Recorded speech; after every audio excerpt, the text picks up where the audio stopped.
ഞങ്ങളുടെ വീട്ടില് വല്ലപ്പോഴും ഒക്കെയാണ് കുക്കിംഗ് നടക്കുക. ഇന്ന് ഇതേ കോവക്ക ഉപ്പേരി ഉണ്ടാക്കി, ബ്രൗൺ റൈസ് ഒക്കെ ഉണ്ടാക്കി, ചിക്കനൊക്കെ പൊരിച്ച് അക്ഷയ ഫുഡ് റെഡി ആയിക്കൊണ്ടിരിക്കുകയായിരുന്നു. എന്തിനധികം ഞങ്ങളുടെ ജനലിന്റെ പുറത്തുള്ള പ്രാവടക്കം നോക്കിക്കൊണ്ടിരിക്കുകയായിരുന്നു ഈ വീട്ടിൽ എന്താ സംഭവിക്കുന്നത്. പക്ഷെ അക്ഷയ കുക്ക് ചെയ്യുന്നത് കഴിക്കാനുള്ള യോഗം എനിക്ക് ഉണ്ടെന്ന് തോന്നുന്നില്ല. കാരണം അപ്പോഴാണ് വാതിലൊരു മുട്ട് കേട്ടത്. ഞങ്ങളുടെ അയൽക്കാരി ചേച്ചി ഒരു സാധനം കൊണ്ടുവന്നിട്ടുണ്ട്.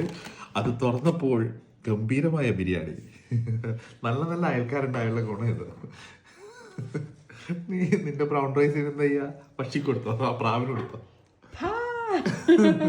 ഇതിന് പറ്റിയൊരു പഴഞ്ചൊല്ലുണ്ട്, ഞാൻ തൽക്കാലം പറയുന്നില്ല. ഇളിച്ചീനെ കാണുമ്പോ മുളിച്ചീന വേണ്ട.